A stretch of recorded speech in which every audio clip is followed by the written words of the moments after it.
Welcome to Rajahmundry home recipes. ఈరోజు మన వీడియోలో ఆంధ్ర ఫేమస్ బెల్లం ఆవకాయ, అమ్మ చేసిన అసలు సిసలైన ఆంధ్ర ఆవకాయ టిప్స్ తోటి ఎలా తయారు చేసుకోవాలో ఈ వీడియోలో అయితే చూసేద్దాం. మన వీడియోలో ఆంధ్ర ఫేమస్ బెల్లం ఆవకాయ ఎలా తయారు చేసుకోవాలో ఈ వీడియోలో చూసేద్దామా. పెరుగన్నంలోకి ఈ బెల్లం ఆవకాయ బెస్ట్ కాంబినేషన్ అండి. ఈ స్టైల్లో బెల్లం ఆవకాయ ఇప్పటిదాకా యూట్యూబ్లో ఎవ్వరు కూడా చెప్పలేదు. అమ్మమ్మల తరం నుంచి ఇదే స్టైల్లో బెల్లం ఆవకాయ అయితే తయారు చేస్తారు. ఒక్క విషయం చెప్తాను వినండి. నిల్వ పచ్చళ్ళు చేయడం అనేది అంత సాధారణ విషయం ఏమీ కాదు. చాలా జాగ్రత్తగా కొలతలు అనేవి కరెక్ట్గా ఉంటేనే పచ్చడి ఎన్నాలైనా పాడవకుండా ఉంటుంది. ఏమాత్రం కొలతలు తప్పినా పచ్చడి పాడి అవుతుంది, టేస్ట్ కూడా మారిపోతుంది. ఈ బెల్లం ఆవకాయకి ఎలాంటి మామిడికాయలు తీసుకుంటే బాగుంటుందో కూడా తెలుసుకుందాం. బెల్లం ఆవకాయకి కొంచెం స్వీట్గా మామిడికాయలు అయితే బాగుంటుంది. లైట్గా పులుపు ఉన్నా పర్వాలేదు, ఎక్కువగా పులుపు అయితే ఉండకూడదు. దీనికి తోతాపురి మ్యాంగో, బంగనపల్లి, కొబ్బరి మామిడికాయ, చిత్తూరుకాయ, కలెక్టర్కాయలు అయితే చాలా బాగుంటాయండి. అలాంటి మామిడికాయలు తెచ్చుకొని శుభ్రంగా వాటర్లో వేసుకొని కడిగేసుకొని తడి లేకుండా తుడుచుకోవాలి. ఒక 25 దాకా కాయలు తీసుకున్నారంటే మీరు బెల్లం వచ్చేసి కొత్త బెల్లం 1 కేజీ తీసుకోండి. ఈ ఆవకాయకి 2 రకాల బెల్లం వాడతామండి, పాత బెల్లం, కొత్త బెల్లం. కొత్త బెల్లం 1 కేజీ తీసుకుంటే పాత బెల్లం అండి ఇదే కాస్త బ్రౌన్ కలర్లో ఉంటుంది. ఇది వచ్చేసి ఒక 1/2 కేజీ అయితే తీసుకోవాలి. చింతపండు నీట్గా క్లీన్ చేసి పిక్క ఈనెలు లేకుండా ఉండే చింతపండు వచ్చేసి ఒక 1/4 కేజీ తీసుకోండి. మీరు ఏ రోజైతే ఆవకాయ పెట్టాలనుకుంటున్నారో దాని ముందు రోజు ఇలా కళ్ళుప్పుని బెల్లాన్ని కూడా పౌడర్లా చేసేసి పాత బెల్లాన్ని, కొత్త బెల్లాన్ని, చింతపండుని మూడింటిని కూడా ఎండలో అయితే ఎండబెట్టేసుకోండి. ఇలా ముందు రోజే చేసుకుంటే మీకు ఆవకాయ పెట్టుకోవడం అనేది ఈజీ అవుతుంది. ఇలా ఎండబెట్టేసుకోవాలి. ఆవకాయ ముక్కలు చూడండి ఇలా ముక్కలుగా కొట్టించుకోవాలి. ఇవి చూశారు కదా, లైట్గా స్వీట్ ఉంది, కొద్దిగా పులుపు ఉంటే సరిపోతుంది. నా మామిడికాయ అయితే అలానే ఉంది. ఇప్పుడు ఈ పచ్చడి కలుపుకోవడానికి మన ఆవకాయ కారం అయితే తయారు చేసుకుందాము. ఈ ఆవకాయ కారం ఇలా కనుక చేసుకుంటే పచ్చడి అనేది 10 నిమిషాల్లో కలిపేసుకోవచ్చండి. ముందుగా మనం ఎండబెట్టుకున్న కళ్ళుప్పుని తీసుకోవాలి. ఆవకాయకి ఎప్పుడైనా కూడా 0 సైజ్ ఆవాలు అయితే బాగుంటాయండి. రెగ్యులర్గా మన పోపుకి పెద్ద సైజు ఆవాలు వాడతాం కదా, అలా కాకుండా 0 సైజ్ ఆవాలు తెచ్చుకొని కొంచెంసేపు ఎండలో పెట్టుకోండి. అలానే పచ్చికారం, కొద్దిగా మెంతులను కూడా తీసుకోవాలి. ఈ పచ్చికారం మీరు ఇంట్లో ఆవకాయ మిరపకాయలు తెచ్చి ఆడించుకున్నా పర్వాలేదు. లేదు అంటే కనుక మార్కెట్లో 3 మ్యాంగో మిర్చి పౌడర్ అని దొరుకుతుంది, దాన్ని తెచ్చుకొని కలుపుకున్నా కూడా పర్వాలేదండి. ముందుగా ఎండబెట్టుకున్న కళ్ళుప్పుని మిక్సీ జార్లో వేసుకొని మూత పెట్టేసుకొని మీరు గ్రైండ్ చేస్తే చక్కగా పౌడర్లా అయిపోతుంది. ఆల్రెడీ ఎండబెట్టిన కళ్ళుప్పే కాబట్టి గ్రైండ్ చేయగానే ఇలా పౌడర్లో అయితే అయిపోతుంది. ఇప్పుడు మనమైతే ఆవకాయ కారం కలుపుకుందాము.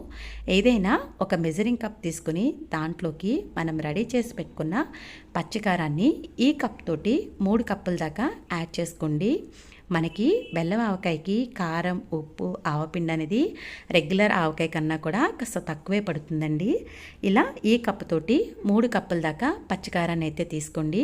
మీరు ఏ కప్తో అయితే పచ్చికారం తీసుకుంటారో అదే కప్ తోటి ఆల్రెడీ మనం గ్రైండ్ చేసి పెట్టుకున్న కళ్ళుప్పు వచ్చేసి 1.5 కప్ తీసుకుంటే సరిపోతుందండి. ఉప్పుని బట్టి ఉప్పు అనేది యాడ్ చేసుకోవాలి. ఒక్కొక్క ఉప్పు అనేది చాలా సాల్ట్గా ఉంటుంది, ఒక్కొక్కటి ఉప్పు తక్కువ ఉంటుంది. దాన్ని బట్టి ఉప్పు అడ్జస్ట్ చేసుకోండి. 1.5 కప్ అయితే తీసుకుంటున్నాను నేను. బెల్లం ఆవకాయకి ఇలాగా ఆవాలను తీసుకుని ఎండబెట్టినవి మనం మూత పెట్టేసి ఆవగింజ తగలకుండా మెత్తగా పౌడర్ అయితే చేసుకోవాలి. అయితే మన బెల్లం ఆవకాయకి ఓటేమీ ఎక్కువ అవసరం ఉండదండి. దానికోసం అని చెప్పి మనం గ్రైండ్ చేసి పెట్టుకున్న ఆవపిండి వచ్చేసి ఒక 2 కప్పులు తీసుకున్నాను. రెగ్యులర్గా మన ఆవకాయకి అయితే ఆవపిండి ఎక్కువ యాడ్ చేస్తాం కదా, బెల్లం ఆవకాయకి ఎక్కువ ఆవపిండి అవసరం లేదండి. మనం ఎక్కువ ఓటేం కలుపుకోము కాబట్టి 2 కప్పులు తీసుకుంటే సరిపోతుంది. చూడండి, 3 కప్పుల దాకా పచ్చికారము, 2 కప్పుల ఆవపిండి, 1.5 కప్పు దాకా కళ్ళుప్పు పౌడర్ అయితే వేసుకుంటున్నాను. అలానే దీంట్లోకి ఒక 50 గ్రాముల దాకా మెంతులను తీసుకొని ఇవన్నీ కూడా బాగా కలిపేసుకోవాలి. ఇలా కలిపిన దాన్నే ఆవకాయ కారం అంటారండి. మీకు డీటెయిల్గా కావాలి అంటే మన ఛానల్లో ఆల్రెడీ వీడియో అప్లోడ్ చేశాను. ఎవరికైనా ఇంట్రెస్ట్ ఉంటే డిస్క్రిప్షన్ అయితే చెక్ చేయండి. ఇలా కనుక ఆవకాయ కారం తయారు చేసుకుంటే సీజనల్ పచ్చళ్ళు 10 నిమిషాల్లో పెట్టుకోవచ్చు. ముందుగానే ఎండబెట్టిన చింతపండుని ఇలా రోట్లో వేసి మెత్తగా అయ్యేంత వరకు కూడా దంచుకోవాలి. కొంచెంసేపు దంచిన తర్వాత నెమ్మదిగా బ్యాక్ సైడ్కి అయితే టర్న్ చేసుకుని అటువైపు కూడా కాస్త సాఫ్ట్గా అయ్యేంత వరకు కూడా దంచుకోండి. అవసరం అనుకుంటే కొంచెం కళ్ళుప్పు వేసుకుని దంచుకుంటే తొందరగా సాఫ్ట్గా అయితే అవుతుంది. ఇలా చింతపండు మెత్తగా అయిన తర్వాత దీన్ని ఇలా అచ్చుల్లో అయితే చేసుకోవాలి. ఇలా అచ్చులు కూడా రెడీ చేసి పక్కకు పెట్టేసుకున్న తర్వాత పాత బెల్లం కొత్త బెల్లం ఎండబెట్టాం కదా, అది మిక్సీ జార్లో ముందుగా కొత్త బెల్లం వేసి మూత పెట్టేసి మెత్తగా పౌడర్ అయితే రెడీ చేసుకోండి. ఇలా రెడీ చేసుకున్న పౌడర్ని ఒక బేషన్లోకి తీసి పక్కకు పెట్టేసుకోండి. అదే మిక్సీ జార్లో పాత బెల్లాన్ని కూడా వేసి దీన్ని కూడా మూత పెట్టేసి ఫైన్గా పౌడర్ అయితే రెడీ చేసుకోండి. మనం అన్నీ రెడీ చేసుకున్నాం కదా, ఇప్పుడు ఆవకాయ అయితే కలుపుకుందాం. ముందుగా మనకు కట్ చేసి పెట్టుకున్న మామిడికాయ ముక్కలను ఇలా నేనైతే ఈ తవ్వతో మెజర్ చేస్తానండి. ఈ తవ్వతో 3 తవ్వల దాకా ముక్కలను అయితే తీసుకుంటున్నాను. ఏ తవ్వతో అయితే ముక్కలు తీసుకుంటామో అదే తవ్వతోటి మనం ఆల్రెడీ కలిపి పెట్టుకున్న ఆవకాయ కారం ఒక తవ్వ వేసుకుంటే సరిపోతుంది. ఎందుకంటే బెల్లం ఆవకాయకి ఉప్పు కారం ఆవపిండి పెద్దగా పడవండి. ఇలా వేసుకున్న తర్వాత కొంచెం ఆయిల్ వేసుకోండి, మరి ఎక్కువగా కూడా వేయనవసరం లేదు. కొద్దిగా వెల్లుల్లిపాయలు వేసుకొని ఇలా బాగా కలుపుకున్న తర్వాత మీరు కంటైనర్లోకి దీన్ని అయితే ట్రాన్స్ఫర్ చేసుకోవాలి. నేనైతే ఇప్పుడు లేయర్స్గా వేసుకుంటున్నానండి. ఇలా మామిడికాయ ముక్కలన్నీ కలిపినవన్నీ ఒక లేయర్గా అయితే వేసుకుంటున్నాను.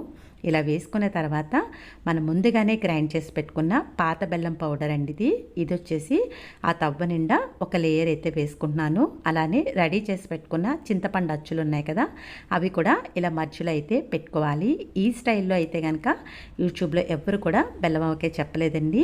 ఇది అమ్మమ్మల తరం నుంచి ఇలానే చేస్తారు. మళ్ళీ అదే తవ్వతోటి 3 తవ్వల దాకా ముక్కలు తీసుకోవాలి. మనం కలిపి పెట్టుకున్న ఆవకాయ కారం అదే తవ్వతోటి ఒక తవ్వ దాకా తీసుకొని కొద్దిగా ఆయిల్ వేసి ఇలా ముక్కలన్నిటిని బాగా కలుపుకోవాలి. ఇలా కలుపుకున్న తర్వాత ఆ ముక్కలన్నీ కూడా ఇంకొక లేయర్ వచ్చేలాగా పెట్టేసుకోవాలి. ఇలా పెట్టుకున్న తర్వాత మనం ఇందాక అదే తవ్వతో పాత బెల్లం వేసాం కదా, ఇప్పుడు అదే తవ్వతోటి కొత్త బెల్లం పౌడర్ అయితే యాడ్ చేసుకుందాము. అలానే మనం రెడీ చేసి పెట్టుకున్న చింతపండు అచ్చులు ఉన్నాయి కదా, అవి కూడా ఇలా మధ్యలో అయితే పెట్టేసుకోండి. చక్కగా చింతపండు అంతా ఊరి చాలా బాగుంటుందండి పచ్చడి అయితే మట్టుకు. మళ్ళీ మనం కలిపి పెట్టుకున్న మామిడికాయ ముక్కలు వచ్చేసి ఒక లేయర్ వేసుకోవాలి. మళ్ళీ పాత బెల్లం ఒక లేయరు, కొత్త బెల్లం ఒక లేయరు, ఇలా ప్రాసెస్ అంతా కూడా రిపీట్ చేసుకోవాలి. చింతపండు బెల్లం అన్నీ కూడా ఇలా లేయర్స్గా పాత బెల్లం ఒక లేయర్ వేస్తే కొత్త బెల్లం ఒక లేయర్ వేయండి. ఇలా మొత్తం ముక్కలు అయ్యేంత వరకు కూడా లేయర్స్గా పెట్టుకొని పైన కొద్దిగా ఆయిల్ వేసి మూత పెట్టేసి 3 రోజుల పాటు కదపకుండా ఉంచేసేయండి. 3 రోజుల తర్వాత మూత తీసి చూద్దాం. చూడండి, చక్కగా పచ్చడి చక్కగా బాగా ఊరింది కదా, చక్కగా మనకి బెల్లం బాగా కరిగింది, ఆయిల్ కూడా పైకి తేలింది కదా. ఇప్పుడు ఈ ముక్కలను బాగా కలుపుకొని ఉప్పు కారం ఒకసారి అయితే చెక్ చేసుకోండి. నాకైతే కనుక అన్నీ సరిపోయినాయి. ఇప్పుడు ఇలా కలుపుకున్న తర్వాత ముక్కలను బాగా స్క్వీజ్ చేస్తూ ఒక పేషన్లోకి అయితే మామిడికాయ ముక్కలను అయితే తీసేసుకోండి. ఈ విధంగా బాగా స్క్వీజ్ చేసుకుంటూ మామిడికాయ ముక్కలన్నీ సపరేట్ చేసేసుకోవాలి.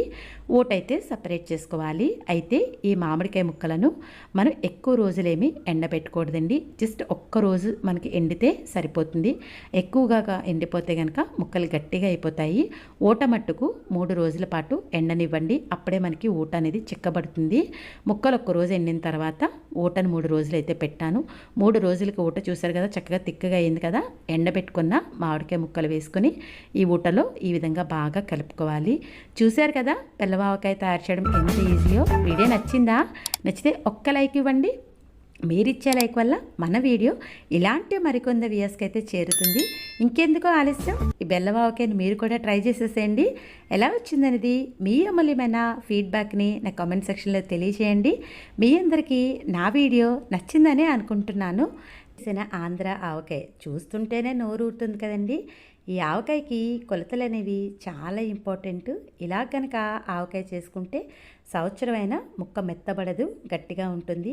మామిడికాయ విషయానికి వస్తే ఈ ఆవకాయకి చిన్న రసాల కాయలైతే కనుక చాలా బాగుంటాయి. ఎందుకంటే ఇందులో పీచు ఎక్కువగా ఉంటుంది కాబట్టి సంవత్సరమైన ముక్క మెత్తబడదు, గట్టిగా ఉంటుంది. ఇవి దొరకకపోతే జలాలతో కానీ పుల్లగా ఉండే నాటు మామిడికాయలతో కూడా ఆవకాయ అయితే పెట్టుకోవచ్చు. నేనైతే కనుక ఇక్కడ ఒక 25 కాయల దాకా తీసుకుంటున్నానండి. ముందుగా మామిడికాయలు తెచ్చిన వెంటనే ఇలా వాటర్లో వేసుకుని నీట్గా క్లీన్ చేసుకోండి. తర్వాత తడి లేకుండా పొడిగుడ్డతో కంప్లీట్గా తుడుచుకోవాలి. ఏ పచ్చడికైనా తడి ఉంటే పచ్చడి అనేది బూజు పడుతుంది. కత్తిపేట ఉంటే మామిడికాయని ఈ విధంగా ముక్కలుగా కట్ చేసుకోండి. లేదు అనుకుంటే మామిడికాయలు కొట్టే వాళ్ళ దగ్గరైనా ఈ సైజు ముక్కలు అయితే కట్ చేసుకోవాలి. మామిడికాయ ముక్కలు అయితే రెడీ అయిపోయినాయి కదా. ముందుగా పచ్చడి పెట్టుకోవడానికి ఇలా దీనిపైన జీడి అనేది ఉంటుంది. ఆ జీడిని అయితే రిమూవ్ చేసేసుకోండి. తర్వాత మామిడికాయ ముక్క పైన తెల్లటి పొర ఉంటుందండి. ఆ పొరనైతే తీసేసుకోవాలి. ఇలా స్పూన్ తోటి మీరు గీకితే వచ్చేస్తుంది. ఇలా గీకిన తర్వాత పొడిగుడ్డుతో తుడిచేసుకోండి. కొన్ని ముక్కలైతే మనం చేతితోటి ఇలా తీయగానే వైట్ పొర అనేది చాలా ఈజీగా అయితే వచ్చేస్తుంది. చూడండి ఎంత ఈజీగా వస్తుందో.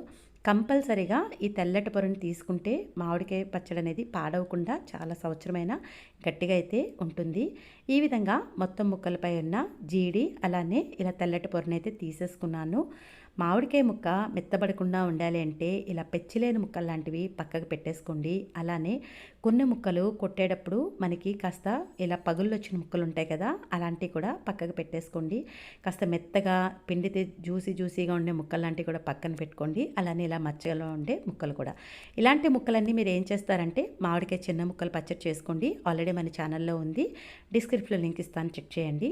వెల్లుల్లిపాయలు ఫస్ట్గా ఏం చేద్దామంటే కొద్దిగా పసుపు ఆయిల్ వేసుకొని మొత్తం అంతా బాగా కలిసేలా కలుపుకున్న తర్వాత ఎండలో కొంచెంసేపు పాటు వెల్లుల్లిపాయలు అయితే పెట్టుకోండి. ఇలా పెట్టడం వల్ల వెల్లుల్లిపాయ పై ఉన్న స్కిన్ అనేది చాలా ఈజీగా అయితే రిమూవ్ చేసుకోవచ్చు. నేనైతే ఎండలో పెట్టుకున్నాను. ఎండలో తెచ్చిన తర్వాత చూడండి ఎంత ఈజీగా వెల్లుల్లిపాయ ఒలిస్తే వచ్చేస్తుందో. చాలా ఈజీగా వచ్చేస్తుందండి ఈ విధంగా వెల్లుల్లిపాయ ఒలుచుకుంటే. అలానే ఉప్పును కూడా కళ్ళుప్పును కూడా ఎండబెట్టుకుంటున్నాను. ఇప్పుడైతే ఆవకాయ కారం తయారు చేసుకుందాం పచ్చడి కోసం అని చెప్పి ముందుగా దానికి కావాల్సింది ఎండబెట్టుకున్న కళ్ళుప్పు, అలానే ఆవాలు వచ్చేసి మనకి ఆవకాయకి 0 సైజు ఆవాలు అయితే బాగుంటాయండి. రెగ్యులర్గా మనం ఈ సైజు ఆవాలు వాడతాం కదా, అలా కాకుండా కాస్త చిన్న సైజు ఆవాలు అయితే తీసుకోండి. అలానే పచ్చికారం, కొద్దిగా మెంతులు కూడా అవసరం అవుతాయి. పచ్చికారం మీరు ఇంట్లో ఆడించుకున్నా సరే, లేదు అనుకుంటే కనుక మార్కెట్లో దొరికే 3 మ్యాంగో మిర్చి కారమైనా కూడా తీసుకోవచ్చు. ఒకవేళ ఇంట్లో కనుక మీరు ఆడించుకోవాలనుకుంటే రెగ్యులర్ మిరపకాయలు అయితే కాస్త చిన్న సైజు ఉంటాయండి. ఆవకాయ మిరపకాయలు అంటే కాస్త పెద్ద సైజు ఉంటే మార్కెట్లో ఇస్తారు. దాన్ని తెచ్చి మీరు ఆవకాయ కారం అయితే రెడీ చేసుకోవచ్చు. ముందుగా మిక్సీ జార్లో ఎండబెట్టిన కళ్ళుప్పుని ఈ కప్ తోటి 2.5 కప్పుల దాకా వేసుకుంటున్నాను. మిక్సీలో వేసుకుని మూత పెట్టేసుకుంటే ఆల్రెడీ ఎండబెట్టిందే కాబట్టి చాలా ఫాస్ట్గా గ్రైండ్ చేయగానే ఈ విధంగా పౌడర్లో అయితే రెడీ అవుతుంది. ఇప్పుడు ఆవకాయ కారం తయారు చేసుకుందాము. ఆల్రెడీ మన ఆడిచ్చిందైనా సరే లేదంటే బయట నుంచి తెచ్చుకున్న కారమైనా సరే, పచ్చికారం వచ్చేసి ఏదైనా ఒక మెజరింగ్ కప్ తీసుకొని ఆ కప్ తోటి 4 కప్పుల దాకా తీసుకోండి. మనం రెగ్యులర్గా కూరలో వాడే కారం కదండి, పచ్చికారం అండి. ఇది మనకు మార్కెట్లో దొరుకుతుంది. 4 కప్పులు తీసుకుంటున్నాను. ఇలా ఒక కప్ తోటి మెజర్ చేసుకుంటే మీకు ఈజీగా ఉంటుంది. ఏ కప్తో అయితే మీరు కారం తీసుకుంటారో అదే కప్ తోటి మనం ఆల్రెడీ గ్రైండ్ చేసి పెట్టుకున్న కళ్ళుప్పుని 2.5 కప్పులు వేసుకుంటున్నాను. పచ్చళ్ళకి ఎప్పుడైనా కూడా ఉప్పు అనేది కాస్త తగ్గించే వేసుకోవాలి.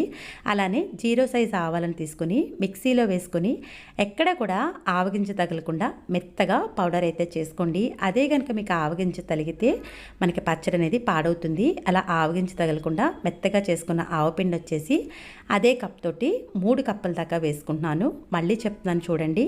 పచ్చికారం వచ్చి 4 కప్పులు, అలానే ఆవపిండి వచ్చేసి 3 కప్పులు, ఉప్పు వచ్చేసి 2.5 కప్పులు తీసుకుంటున్నాను. ఒక 50 గ్రాముల దాకా మెంతులు తీసుకొని ఇవన్నీ కూడా బాగా కలిసేలాగా కలుపుకోవాలి. దీన్నే ఆవకాయ కారం అంటారండి. మీకు డీటెయిల్గా కావాలి అంటే మన ఛానల్లో ఆల్రెడీ వీడియో అప్లోడ్ చేసింది. ఇంట్రెస్ట్ ఉన్న వాళ్ళకి డిస్క్రిప్షన్లో లింక్ ఇస్తాను, చెక్ చేయండి. ఇలా ఆవకాయ కారం తయారు చేసుకుంటే 10 నిమిషాల్లో పచ్చడి అనేది చాలా ఈజీగా కలిపేసుకోవచ్చు. ముందుగా ఇలా ఆవకాయ కారం కలుపుకున్నాను కదా, ఇలా ఒక తవ్వ మెజర్మెంట్ పెట్టుకుంటున్నాను. ఈ తవ్వతోటి నేను వచ్చేసి రెడీ చేసి పెట్టుకున్న ఆవకాయ కారం వచ్చేసి 3 తవ్వలు వేసుకుంటున్నానండి. 3 తవ్వల ఆవకాయ కారానికి మనం కట్ చేసి పెట్టుకున్న మామిడికాయ ముక్కలు వచ్చేసి 6 తవ్వలు వేసుకోవాలి. ఒక తవ్వకి 2 తవ్వల ముక్కలు తీసుకోవాలండి. నేను 3 తవ్వలు తీసుకున్నాను కదా, 6 తవ్వల ముక్కలు వేసుకుంటున్నాను. ఒలిచి పెట్టుకున్న వెల్లుల్లిపాయలు కూడా ఒక హాఫ్ తవ్వ వేసుకుంటున్నాను. ఈ విధంగా మొత్తం 6 తవ్వల ముక్కలు అయితే వేసుకోవాలి. మామిడికాయ పచ్చడికి కొలతలు అనేవి చాలా ఇంపార్టెంట్ అండి. చూశారు కదా, ఈ విధంగా కట్ చేసి పెట్టుకున్న ముక్కలు వచ్చేసి 6 తవ్వల దాకా వేసుకుంటున్నాను. మీరు ఏది మెజర్ చేసుకున్నా ఒక తవ్వ కారం వేసుకుంటే 2 తవ్వల ముక్కలైతే వేసుకోండి. తవ్వే కాదు, మీరు గిన్నెతో కూడా కొలుచుకోవచ్చు. చూసారా, ఈ విధంగా అన్నీ వేసుకున్న తర్వాత మన పచ్చళ్ళకి ఎప్పుడైనా కూడా నువ్వుల నూనె వేసుకుంటే చాలా బాగుంటుందండి టేస్ట్. ఒకవేళ మీకు నువ్వుల నూనె లేకపోతే కనుక పల్లీల నూనె కూడా వేసుకోవచ్చు. మనం రెగ్యులర్గా కుకింగ్ చేసే ఆయిల్ అయితే వేయకూడదండి, పచ్చడి రుచే మారిపోతుంది. నువ్వుల నూనె అయితే కనుక టేస్ట్ బాగుంటుంది, ఆరోగ్యానికి కూడా చాలా మంచిది. ఈ విధంగా ముక్కకంతా కూడా బాగా కలిసేలాగా కలుపుకోండి. పచ్చళ్ళలో నూనె లేదేంటా అనుకుంటున్నారా? మూడో రోజుకి ఆయిల్ అంతా పైకి తేలి బాగా వస్తుందండి. చూసారు కదా, ఇలా బాగా కలుపుకున్న తర్వాత మీరు దేంట్లో పచ్చడి పెట్టుకోవాలనుకుంటున్నారో దాంట్లోకి అయితే ఈ విధంగా ట్రాన్స్ఫర్ చేసేసుకోండి. ఇలా మొత్తం అంతా కూడా వేసేసుకోవాలి. వేసుకున్న తర్వాత మనం మూడవ రోజున మళ్ళీ కదుపుకునేటప్పటికి చక్కగా ఆయిల్ అంతా పైకి తేలిపోయినట్టుగా అయిపోతుందండి. చూసారు కదా, మొత్తం ముక్కలన్నీ ఈ విధంగా అయితే నేను డబ్బాలో పెట్టేసుకుంటున్నాను. ఇలా పెట్టుకున్న తర్వాత పైనుంచి కొద్దిగా ఆయిల్ ఈ విధంగా వేసుకుని చేతితోటి ఈ విధంగా నొక్కి పెట్టి అయితే ఉంచేసేయండి. మూత పెట్టేసుకుని 3 రోజుల పాటు కదపకుండా అయితే పెట్టేసుకోండి. 3 రోజుల తర్వాత మనం మూత తీసి చూద్దాము. చూడండి, చక్కగా పచ్చడి అయితే చక్కగా ఊరింది కదా. ఇప్పుడు మనం ఒకసారి పచ్చడిని బాగా కలుపుకొని ఉప్పు కారం కనుక ఏమైనా తక్కువైతే కనుక యాడ్ చేసుకోండి. పచ్చడికి ఎప్పుడైనా కూడా ఉప్పు కారం నూనె పైకి తేలినట్టు ఉంటేనే పచ్చడి అనేది పాడవకుండా ఉంటుంది. ఇంతేనండి, ఆవకాయ తయారు చేయడం ఎంత ఈజీయో కదా. వీడియో నచ్చిందా? నచ్చితే ఒక్క లైక్ ఇవ్వండి. Thanks for watching my video. Please like, comment, share, subscribe my channel.